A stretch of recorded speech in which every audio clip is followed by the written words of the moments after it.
안녕하세요. 오늘도 사연살롱을 찾아주셔서 감사합니다. 저는 얼마 전에 권선징악이라는 옛 교훈을 제대로 경험했던 사람입니다. 요즘 사람들은 돈이면 뭐든지 해결된다고 믿고 더 이상 선이 언제나 악을 이긴다고 생각하지 않잖아요. 사실 저도 그런 사람들 중 하나였어요. 하지만 얼마 전 겪었던 그 사건으로 제 생각은 180도 바뀌게 되었고, 제가 얻은 값진 교훈들을 많은 분들과 나누고 싶어 이렇게 제 이야기를 쓰게 되었답니다. 부디 끝까지 들어주시면 감사하겠습니다. 저는 스키 동호회에서 만난 남편과 결혼한 지 2년차가 넘어가는 맞벌이 부부였어요. 유난히 춥고 눈이 많이 내리던 겨울에 잠깐만 활동하려던 스키 동호회에서 남편을 만났는데, 저도 마케팅 업무를 오래 해왔고 남편 역시 소속된 회사의 홍보팀장으로 일을 하던 중이라 저희는 처음부터 이야기가 잘 통했죠. 둘 다 사람들을 웃기는 걸 좋아했고 유행에도 민감해서 연애를 할 때는 늘 웃음꽃이 끊이질 않았어요. 만난 지 1년이 지나도 깨가 더 쏟아졌으면 쏟아졌지 서로에 대한 애정이 전혀 식지 않는다는 것을 알게 된 남편은 주저앉고 저에게 프로포즈를 했고, 저 역시 그 청혼을 곧바로 받아주었답니다. 결혼 준비 과정에서도 저희는 뭐 하나 불편한 점이 없었어요. 시댁이 저희 집보다 훨씬 부유한 집안이긴 했지만 저희 엄마와 시어머니 모두 그런 부분에 대해 딱히 신경 쓰지 않았고 서로 좋은 말만 나누곤 하셨거든요. 저희 가정에 이렇게 예쁜 딸이 생긴다니 너무 감사한 일이네요. 아니에요. 저희가 이렇게 든든한 아들이 생긴 게 더 감사한 일이죠. 저는 그저 건강한 사이가 생겼으면 좋겠다는 생각만 있었는데 이렇게 성격도 좋고 훤칠하기까지 한 사위가 생길 줄은 몰랐어요. 얘가 어려서부터 그렇게 스키를 좋아하더니 스키장에서 결혼할 사람을 찾아올 줄은 몰랐네요. 그래요? 진수가 어려서부터 스키를 그렇게 탔나요? 진수 외할아버지가 스키를 좋아하셨거든요. 하긴 모든 스포츠를 다 좋아하는 분이셨죠. 그런데 얼마 전부터 외할아버지 건강이 많이 안 좋아지시면서 진수가 많이 힘들어했어요. 다행히 그때 유리미가 있어서 우리 진수가 마음을 잘 다잡을 수 있었던 것 같네요. 세상에 그런 일이 있었군요. 저희 할아버지랑 어렸을 때 찍은 사진이 제 프로필 사진인데 아직 못 보셨어요? 장모님, 이거 한번 보세요. 제가 8살 때 찍은 거예요. 남편은 엄마 옆으로 가서 시할아버지와 함께 찍은 사진을 보여주었어요. 남편은 연애하던 때부터 저희 엄마를 좋아하고 잘 따랐거든요. 마음이 따뜻한 분이라서 좋다면서요. 엄마는 사진을 유심히 보시고는 어렸을 때의 모습이 참 똘똘해 보인다며 칭찬을 해주셨죠. 그렇게 상견례 자리를 시작으로 결혼식 버진로드를 걸어갈 때까지 저희 가족은 너무나 화기애애했어요. 부부로서 연을 맺게 된 저희는 앞으로의 인생도 그렇게 행복한 일들만 가득하리라 믿었죠. 신혼 2~3달까지는 천국에서 사는 듯이 행복하기만 했던 것 같네요. 누군가 그랬죠. 원래 결혼 전에 싫은 티를 팍팍 내는 시댁이 오히려 착한 거라고 말이에요.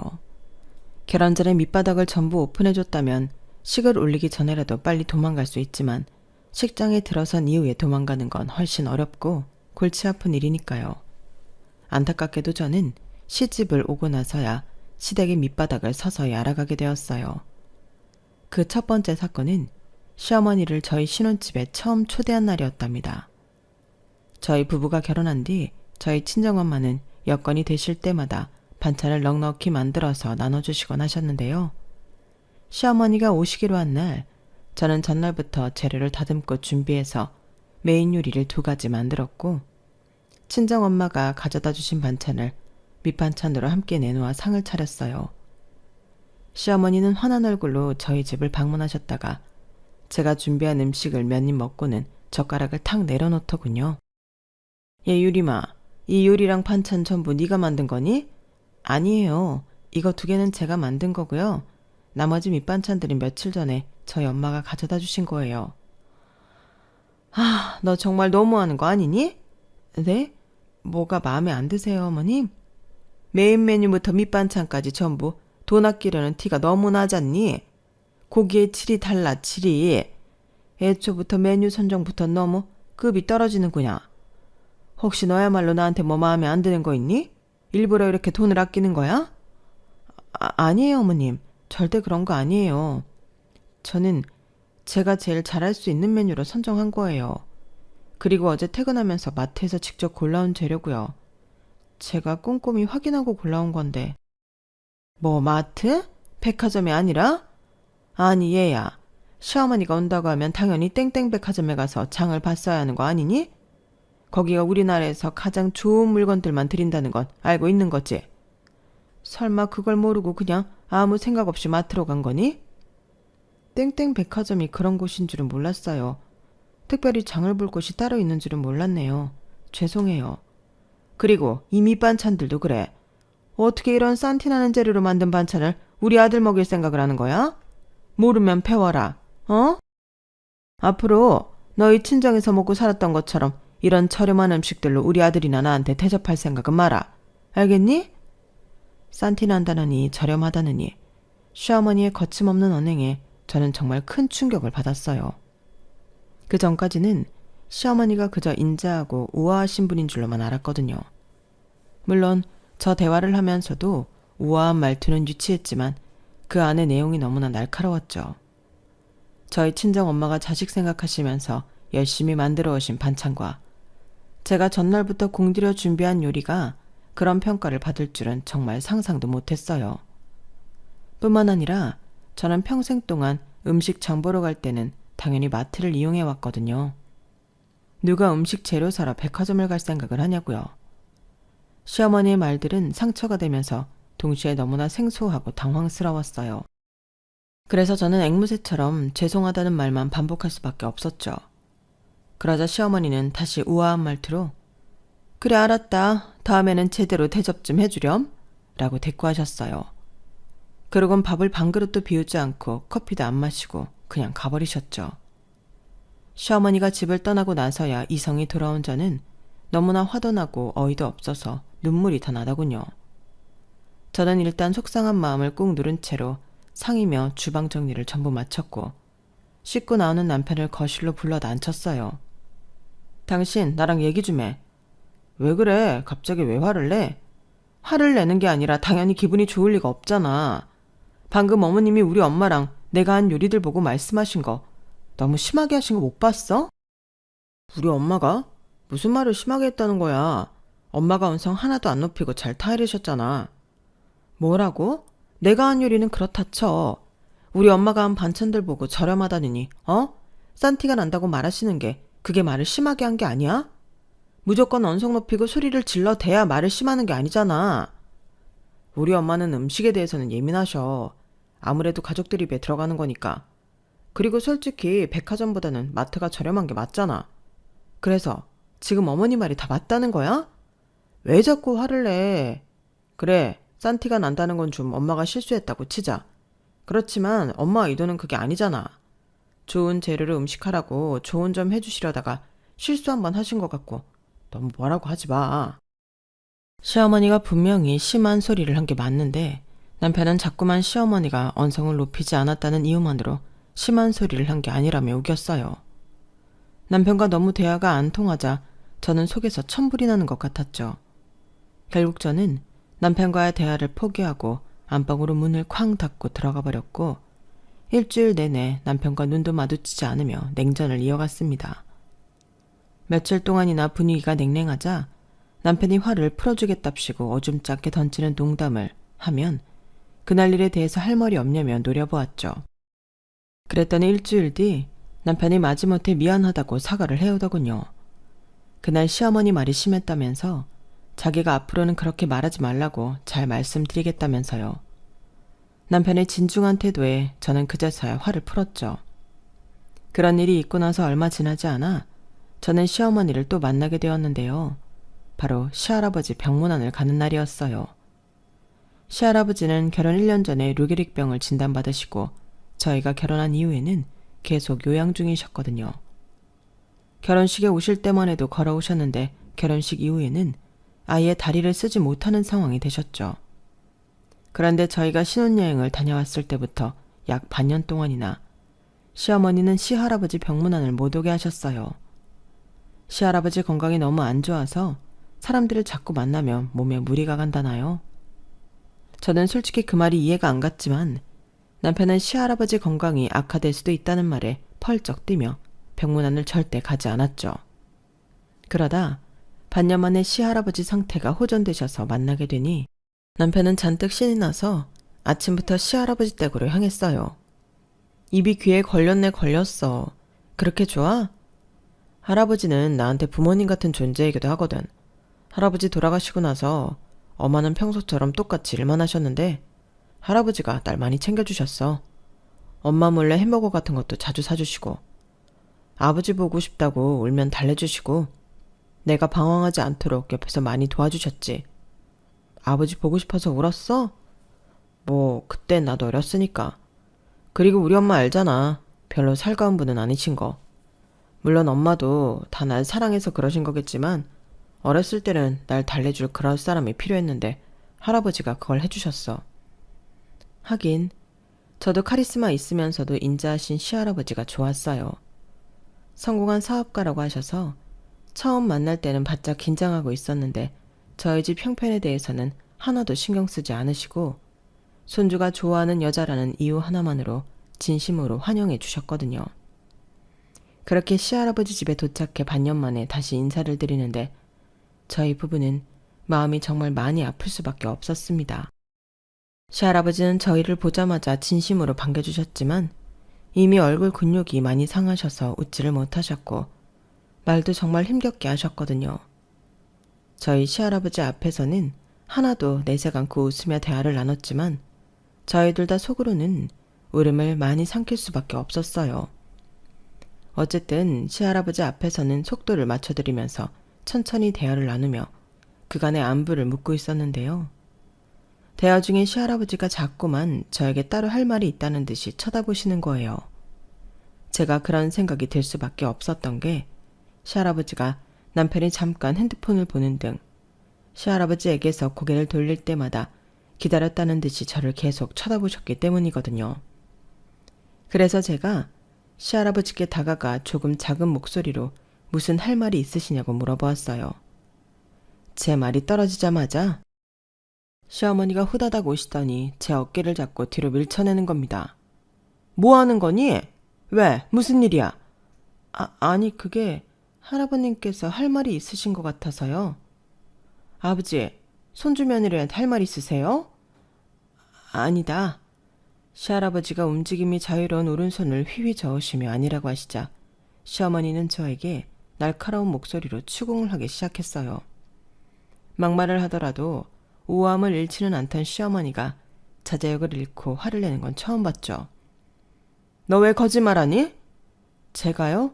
아니에요. 거짓말을 한 게 아니라 없는 말을 지어냈잖니 방금. 제가 잘못 봤나 봐요 어머님. 할 말 없다는 환자한테 뭐 하는 짓이냐고. 너 이제 보니 일부러 그랬구나. 눈 하나 깜짝 안 하고 거짓말까지 하면서 무슨 짓을 하려고 했던 거야. 아니에요 어머님. 제가 뭐하러 그런 거짓말을 하겠어요. 진정 좀 하세요. 배경은 거지 같아도 애는 착한 줄 알았더니 인성마저 바닥일 줄이야. 너 지금껏 우리 가족한테 또 무슨 거짓말했니? 말해봐. 진정하세요. 할아버님이랑 계속 눈이 마주쳐서 하실 말씀이 있으신가 보다 생각한 것뿐이에요. 별로 큰일도 아닌데 왜 이렇게까지 화를 내세요? 왜 그렇게까지 막말을 하시냐고요? 이게 어디서 큰 소리를 내? 그만. 시어머니와 제가 언성이 높아지자 시할아버지가 고함을 지르셨어요. 나랑 눈이 마주쳤다. 거짓말한 게 아니야. 그만해라. 시할아버지가 시어머니를 향해 엄하게 말씀하셨고 시어머니는 그제서야 폭언을 멈췄어요. 한참을 말없이 시근덕거리던 시어머니는 저희 부부를 향해 이제 그만 돌아가라고 했죠. 눈치만 보고 있던 남편은 시할아버지께 마지못해 인사를 하고 저를 데리고 나왔어요. 이번에는 남편도 시어머니 편을 들 수가 없었는지 집으로 돌아오는 길에 자기가 먼저 미안하다고 얘기를 하더군요.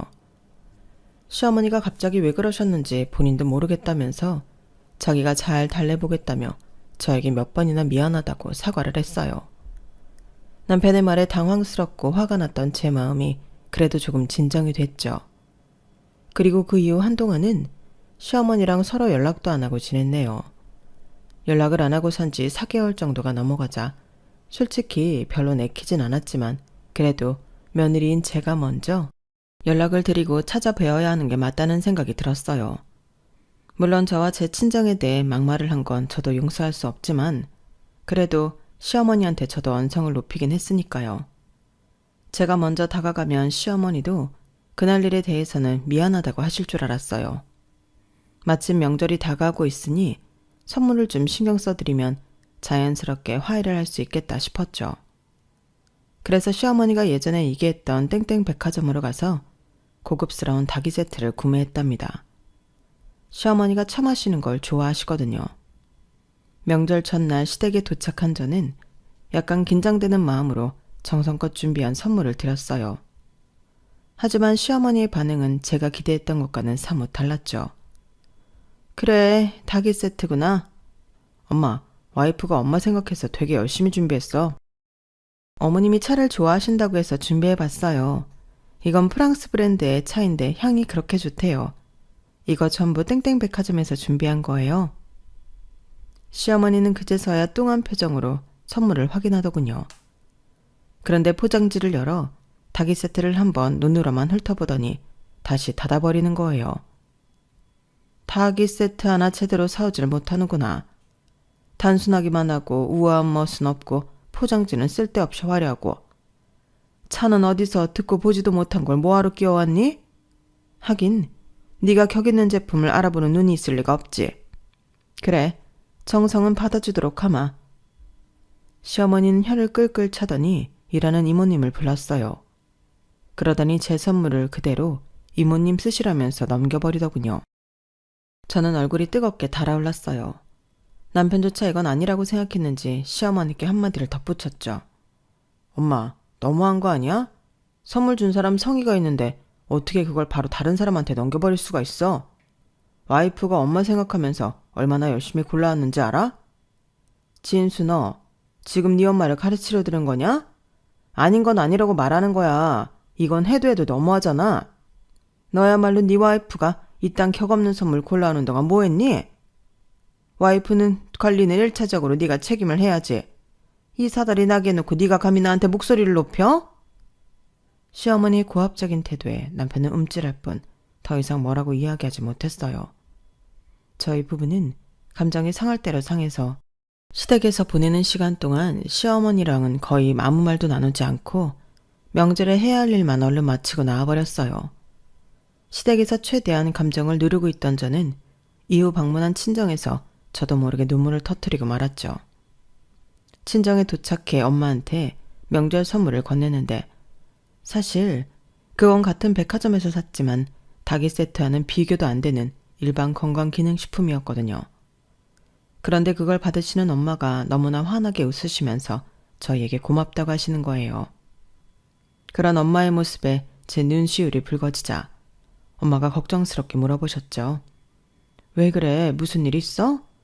아니야, 그냥 와이프가 장기간 운전을 하고 왔더니 피곤해서 그런 것 같아요. 사실 제가 요즘 어깨가 다시 안 좋아져서 올 때 운전을 못했거든요. 그래? 고생했다 둘 다. 박서방 어깨는 요즘도 아파? 그거 참 큰일이네. 남편의 임기응변으로 그 순간은 잘 모면할 수 있었네요. 엄마가 선물을 정리하려고 잠깐 자리를 비우셨을 때 남편은 저에게 친정에서 하루만 더 있다 가자고 이야기해 주더군요. 우리 오늘 바로 집에 가지 말고 여기 하루 더 있다가 내일 저녁에 갈까? 오랜만에 친정 왔는데 당신 푹 쉬고 가는 게 좋잖아. 고마워. 아깐 내가 갑자기 감정이 올라와서. 아니야, 나 여기 좋아하잖아. 장모님 음식도 좋아하고. 우리 엄마가 당신한테 너무 심하게 대해서 내가 미안해. 남편이 위로해주니 마음이 사르르 풀리는 것 같았어요. 남편의 배려로 저는 하루 더 친정에서 엄마와 함께 지내고 올 수 있었고 이후 남편과의 관계도 더 좋아질 수 있었답니다. 그리고 남편은 결혼 생활이 지날수록 저희 엄마와 더 친해지게 되었어요. 남편이 시어머니와 사이가 안 좋은 것은 아니었지만 어렸을 때부터 시어머니는 남편에게 한 번도 흐트러진 모습을 보여주거나 반대로 남편의 흐트러진 모습을 용인해 준 적도 없었다고 해요. 집안 분위기 자체가 굉장히 엄격했고 남편은 다른 집들도 다 그런 줄 알았다고 하더군요. 그런데 저희 엄마처럼 따뜻하고 사랑이 넘치는 사람을 만나니 마음이 편해진다면서 친정집에 자주 놀러가고는 했죠. 그러던 어느 날이었어요. 당시 남편이 한 해에 반을 쏟았을 만큼 열정적으로 준비했던 프로젝트가 있었는데 막상 결과가 너무나 안 좋게 나오고 만 겁니다. 당연히 회사 내에서의 입지도 약해지게 되었고 남편도 크게 상심하고 말았죠. 제가 곁에서 아무리 위로하고 마음을 풀어주려고 해보아도 힘없이 웃기만 할 뿐 얼굴에서 그림자가 사라지지는 않더군요. 그런 와중에도 시어머니 생신이라고 고급 레스토랑을 예약해 모시고 갔는데 저는 가기 전부터 느낌이 좋지 않더라고요. 지난 일들로 서로 사이도 소원한데 남편이 너무 무리한다 싶었는데 아니나 다를까 시어머니는 그날도 저희 속을 뒤집어 놓으셨어요. 근데 진수는 왜 아까부터 안색이 그러니? 회사에서 준비하던 프로젝트가 결과가 좀 안 좋았거든요. 이이가 반년 동안 준비한 거라 상심이 큰 것 같아요. 네 할아버지는 너희 회사보다 5배는 큰 사업체를 운영하셨는데 너는 그런 조그만 회사에서 그것도 고작 한 프로젝트만 적다고 안색을 숨기지 못하니? 어머님, 와인 더 필요하세요? 말 끊지 마라. 유림이 너는 결혼 전엔 진수관리 잘하더만 왜 이럴 때는 힘을 못 쓰니? 남편이 저러고 있으면 네가 뭐라도 힘을 써야 할 것 아니야. 너는 결혼식만 네 인생 목표였니? 어쩜 결혼을 위해 실망시키지 않는 법이 없구나. 대체 엄마는 뭐가 문제야? 와이프도 나한테 잘해주고 나도 시간 지나면 알아서 잘 회복하고 일도 열심히 할 거야. 아들한테 안 좋은 일이 생겼다는데 할 말이 그거밖에 없어. 나는 이 와중에도 엄마 생신 챙겨준다고 이렇게 와 있는데 장모님이었으면 절대 엄마처럼 얘기하지 않았을걸? 할아버지도 엄마가 계속 말을 그런 식으로 하면 누가 엄마 옆에 있고 싶어 하겠냐고. 시어머니는 한쪽 눈썹을 치켜 올리며 남편을 바라볼 뿐 별다른 말씀은 안 하시고 다시 평온하게 스테이크를 드시더군요. 마치 남편만 이상한 사람인 양 끝까지 우아하게 식사를 이어가는 모습에 저도 치가 떨렸네요. 남편은 바로 그 다음날 친정으로 향했고 아니나 다를까 저희 엄마는 사정을 듣자마자 곧바로 남편이 좋아하는 칼칼한 된장찌개를 끓여주며 위로를 해주셨어요. 남자가 원래 밖에서 일하다 보면 이런 일도 겪는 거야. 그럴 땐 그냥 아무 생각 말고 푹 쉬면서 잘 먹고 잘 자고 그래. 그래야 다음 프로젝트 때 다시 힘낼 수 있어. 감사합니다, 장모님. 음식이 진짜 너무 맛있어요. 저희 하루만 자고 가도 돼요? 그래, 자고 가. 유림이 아빠도 외할아버지도 사업하시다가 마음 상하는 일 있으면 꼭 더 든든하게 먹고 푹 자고 그랬어. 내일은 박서방이 좋아하는 불고기 해줄 테니 그것까지 먹고 가. 장인어른도 사업을 하셨었어요? 유림이 외할아버지 사업 물려받아서 했었지. 그놈의 불이 나는 바람에 다 날아가 버렸지만 저희 아빠는 외할아버지가 운영하시던 가발 공장을 물려받아 운영하시다가 한순간의 화재로 하늘나라로 가버리셨거든요. 그때 이후로 저희 집이 경제적으로 크게 어려워졌고 엄마는 혼자 절 키우시느라 정말 고생을 많이 하셨어요. 그 당시가 떠올랐는지 엄마는 순간 눈시울이 붉어지셨다가 과일을 가져다 주시겠다고 자리를 피하셨죠. 어쨌든 남편도 저도 친정에서 엄마와 함께 시간을 보내며 큰 위로를 받았어요. 남편은 그날 이후로 시댁에 가는 발길이 현저히 줄어들었고 친정에 더 자주 놀러가기 시작했어요. 저 역시 시어머니와는 더 이상 말도 섞기 싫어서 그런 남편을 말리진 않았네요. 그렇게 1년이 조금 넘는 기간이 흐르게 되었어요. 저희 부부는 그동안 명절날 딱 2번을 제외하고는 시댁을 가지 않았어요. 시어머니는 안 보더라도 시할아버지는 뵈러 가려고 했는데 그것조차도 시어머니가 막아버리시니 갈 수가 없었죠. 자꾸만 저희를 만나면 시할아버지가 무리를 하신다는 핑계를 대셨거든요. 물론 그 일로 남편과 시어머니 사이는 더 안 좋아졌어요. 둘 사이가 너무 안 좋아지니 오히려 의도치 않게 제가 중재자 역할을 하는 경우도 종종 생길 정도였죠. 그러던 어느 날 하루는 시어머니가 먼저 저에게 전화를 해오시는 거였어요. 시어머니는 원래 먼저 연락하시는 법이 거의 없으셨는데도요. 저는 반사적으로 전화를 받았죠. 하필 그날은 저희 엄마가 정년 퇴직을 하신 직후라서 저와 남편이 친정에 가 있는 상태였어요. 네, 어머님. 집이니? 아니요, 지금 저희 친정에 잠깐 와 있어요. 저희 엄마가 이번에 정년 퇴직을 하셨는데 회사에 짐이 좀 많아서 같이 정리하는 거 도와드리려고요. 퇴직하시면 다시 회사를 하실 일도 없을 텐데 그냥 다 버리면 되지. 뭘 그걸 정리하고 있니? 너희가 도울 일은 또 뭐고? 아무래도 오래 일하셨다 보니까 버리기 힘든 짐도 많으셔서요. 엄마가 그동안 고생한 것도 있으시니까 오늘은 땡땡 레스토랑에서 식사도 하려고요. 그런데 무슨 일이세요? 땡땡 레스토랑이면 여기서 별로 멀지도 않구나. 예약은 몇 시니? 6시 반인데 무슨 일로 전화하셨어요? 뭐 가족 행사면 내가 가줄 수는 있겠네. 장소란 시간까지 알아버렸으니 가야지 어쩌겠니? 전혀 그럴 생각이 없었는데 저는 얼떨결에 시어머니를 저녁 식사에 초대하고 말았어요. 시어머니가 선뜻 오겠다고 하니 아무리 사이가 소원해져도 오지 말라는 말을 하기가 어렵더라고요. 통화 내용을 들은 남편도 곧바로 인상을 찌푸렸지만 저희 엄마가 사람 좋은 웃음을 지으며 잘됐다고 하자 뭐라고 하지는 못하더군요. 어쨌든 저희는 그렇게 저녁에 만나게 되었어요. 제 눈에는 시어머니가 왠지 평소보다 화장을 더 공들여 하고 오신 듯 보였죠. 엄마는 시어머니를 발견하자 웃으면서 반겨주었어요. 사돈 오랜만이에요. 이런 자리에 함께 해주셔서 정말 감사해요. 아니에요. 정년퇴직이라니. 그동안 고생하셨는데 가족이면 같이 축하해줘야죠. 저희 집이랑 멀지도 않고요. 의외로 시어머니가 말씀을 호의적으로 하시는 걸 보고 저는 결혼식 때는 시어머니가 선한 말들만 했었다는 사실이 생각이 났어요.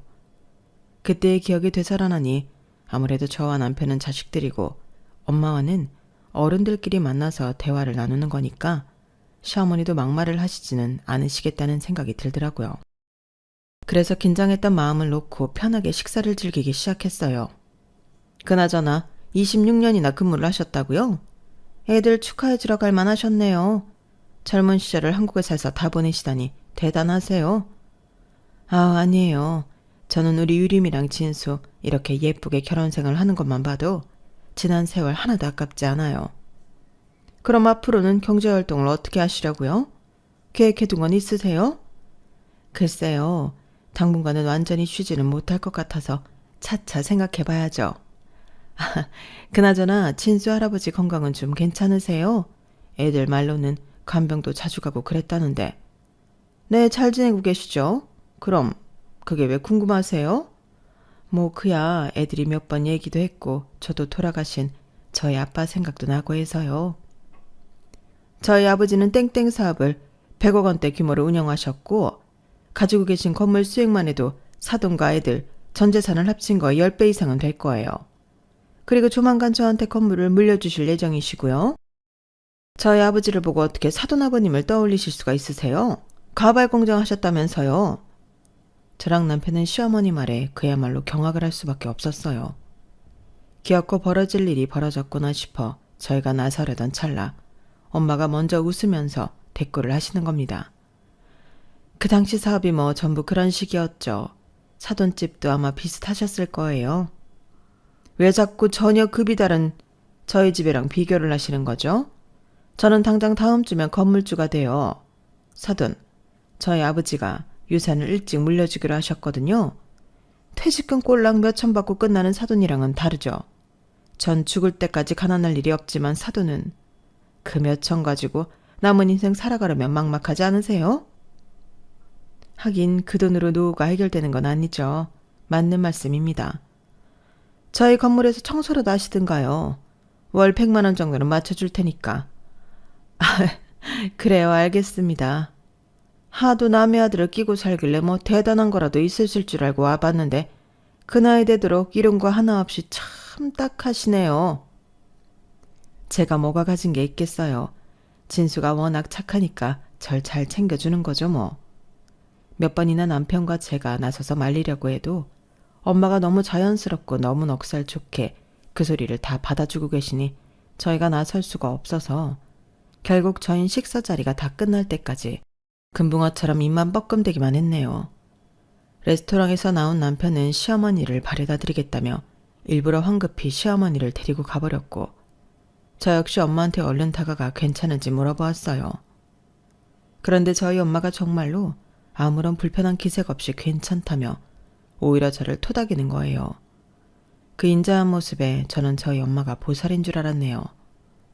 엄마, 좀 전에 어머님 말이 너무 심했지? 괜찮아? 어떻게 그런데 어떻게 웃으면서 대꾸를 다 할 수가 있어? 괜찮아. 그리고 사돈 말도 맞는 말이야. 엄마도 노후 대비를 잘 해놔야지. 맞는 말이라니. 그럼 엄마 진짜 그 건물 청소하게? 해야지 그럼. 어차피 할 생각이었어. 어차피 할 생각이었다니. 그게 무슨 말이야? 곧 알려줄게. 저는 엄마가 도대체 무슨 생각을 하는지 알 수가 없었어요. 그날은 일단 시간이 늦었으니 엄마를 데려다 드리고 와서 집에서 남편을 만나게 되었는데요. 저희는 자정이 넘도록 머리를 싸매고 토론을 했습니다. 남편은 시어머니를 데려다 드릴 때 대체 장모님한테 왜 말을 그렇게 하셨냐며 뭐라고 했는데 시어머니가 태어난 얼굴로 너희 장모가 좋다는데 왜 네가 난리니? 라고 하는 바람에 말문이 막혔다고 했어요. 저 역시 저희 엄마가 진심으로 청소를 하신다고 하셔서 말리지 못했다고 했죠. 저희가 아무리 얘기를 나눠봐도 두 분이 서로 합의를 한 일에 대해 더 이상 나서서 말릴 수 있는 뾰족한 수가 없더라고요. 찜찜하지만 일단 상황을 지켜보자는 결론을 내릴 수밖에 없었죠. 그리고 남편과 저는 엄마가 처음 출근하는 날 같이 가서 상황을 지켜보기로 했습니다. 주말이 지나고 엄마의 첫 출근 날, 저희는 각자 회사에 연차를 내고 엄마와 함께 건물로 향했어요. 저희 차로 아예 엄마랑 같이 출근을 하려고 했는데 엄마가 따로 오시겠다고 해서 미리 가서 기다리고 있었죠. 그런데 약속 시간이 되어서도 엄마가 오지 않으시는 거예요. 연락을 드려봐도 어째서인지 전화도 받지 않으셨고요. 초조해하던 그때 시어머니가 먼저 나타났어요. 사돈은 어디 계시니? 왜 니들이 여기 와 있어? 그게 지금 오고 계시는 중이에요. 기껏 건물 청소 좀 맡겨주려고 했더니 첫 출근부터 늦게 오는 거야? 참 대단하구나. 이래서 이 나이 되도록 서민을 못 벗어나지. 여기 앞 사거리가 출근길에 많이 번잡해서 그럴 수도 있죠. 왜 말씀을 그렇게 하세요? 저희 엄마한테 갑질하려고 일을 주신 거예요? 첫 출근부터 늦은 엄마의 시애미한테 대드는 딸에 너 이 정도면 사기 결혼 아니니? 어쩜 날이 갈수록 눈살 찌푸려지는 언행만 일삼아하는 거야? 엄마가 먼저 말을 심하게 하니까 그렇지. 서민이니 뭐니 정작 사업에 성공해서 우리 집안 부자로 만들어준 할아버지는 평생 그런 말 안 쓰는데 엄만 대체 왜 그래? 엄마가 잘나서 부자가 된 게 아니잖아. 네 장모랑 몇 개월 붙어 지내다 보니 네가 제정신이 아니구나. 이런 경제력도 인성도 거지 같은 집구석이랑 결혼한 게 모자랐다고 네 엄마한테 대들어. 적어도 일 앞에서 성실은 한 줄 알았더니 봐줄 만한 구석이라고는 요만큼도 없는 집구석을. 너 오늘 이후로 황 변호사랑 이혼 수속 밟을 준비나 해. 둘이서 잘만 살고 있었던 저와 남편은 시어머니의 말에 기가 막혀서 혀를 내두를 정도였어요. 그 순간 저희는 진심으로 시어머니와 절연을 할 생각까지 들었을 정도였으니까요.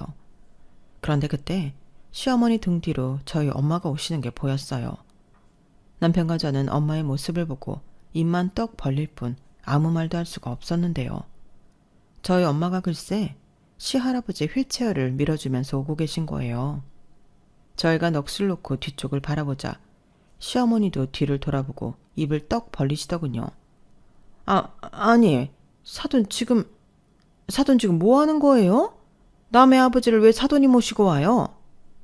휠체어에 앉은 시할아버지는 시어머니를 무섭게 노려보고 있으셨어요.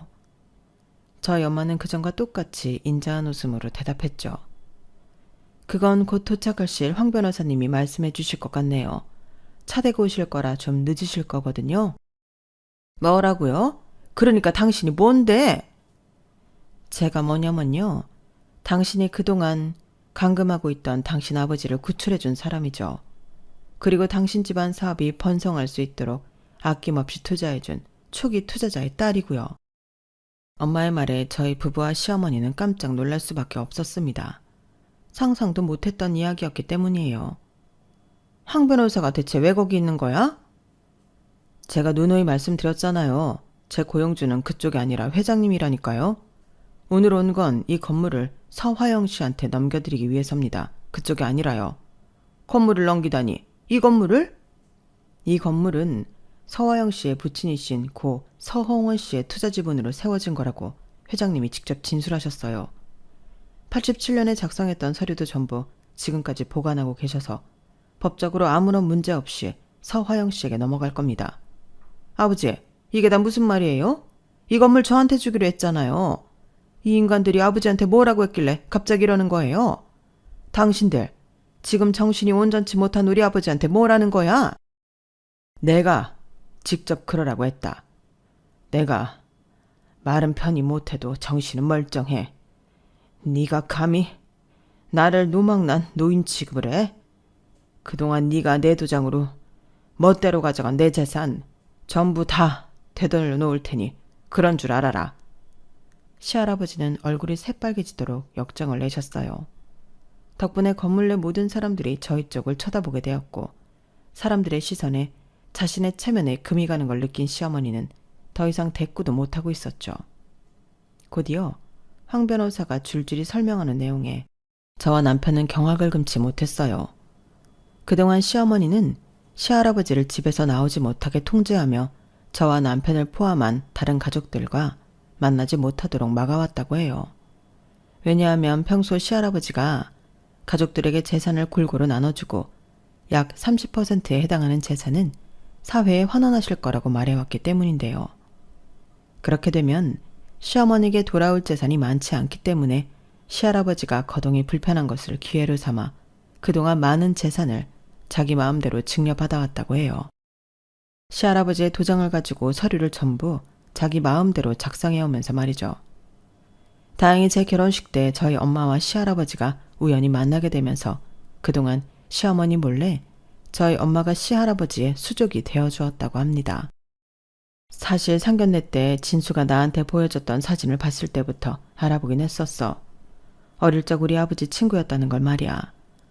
그런데 결혼식장에서 서로를 알아본 뒤 더욱 확실해졌던 거지. 너희 할아버지께서는 날 알아보자마자 바로 미안하다며 눈물부터 보이시더구나. 우리 아버지 생전에 약속을 지키지 못해서 미안하다고 말이야. 모든 진실을 알게 된 저와 남편은 놀라움과 동시에 시어머니를 향한 엄청난 분노를 느꼈어요. 특히나 남편은 평생 시어머니가 엄하긴 해도 가족들을 위해 힘쓴다고 믿어왔던 만큼 배신감이 훨씬 더 클 수밖에 없었죠. 그럼 지금까지 할아버지 건강 때문이 아니라 엄마의 돈 욕심 때문에 못 가게 막았던 거야?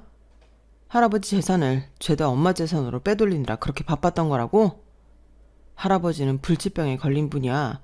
앞으로 남은 시간 동안 매일같이 얼굴을 봐도 모자란 분이라고. 어떻게 나한테, 아니 우리 가족한테 이럴 수가 있어? 엄마는 가족보다도 돈이 중요해? 돈이 있어야 가족도 지키는 법이야. 네 할아버지 재산이 그럼 여기저기 뿔뿔이 흩어진다는데 내가 가만히 있었어야 한다는 거야? 세상에 그런 바보 천치가 어딨어? 네 장모만 아니었어도 나도 너도 네 자식까지 부자일 수 있었다고. 웃기지 마세요. 저희 엄마가 아니었으면 사악한 범죄자한테 엄한 재산이 갈 뻔했었던 거죠. 누가 그래요? 친할아버지인 할아버지한테 못할 짓까지 저지르면서 빼돌린 재산으로 부자로 살고 싶다고 누가 그랬냐고요. 어머님 욕심으로 천륜을 저버리는 짓까지 저질러 놓고 합리화하지 마세요. 저희는 돈보다도 가족이 훨씬 중요해요. 니까짓 게 뭘 안다고? 시어머니는 극도로 흥분해서 저에게 달려들었어요. 하지만 저희 남편이 그런 시어머니를 중간에서 밀쳐버리면서 시어머니는 바닥에 철푸덕 엉덩방아를 찍고 말았죠. 이 사람이 하는 말이 다 맞아.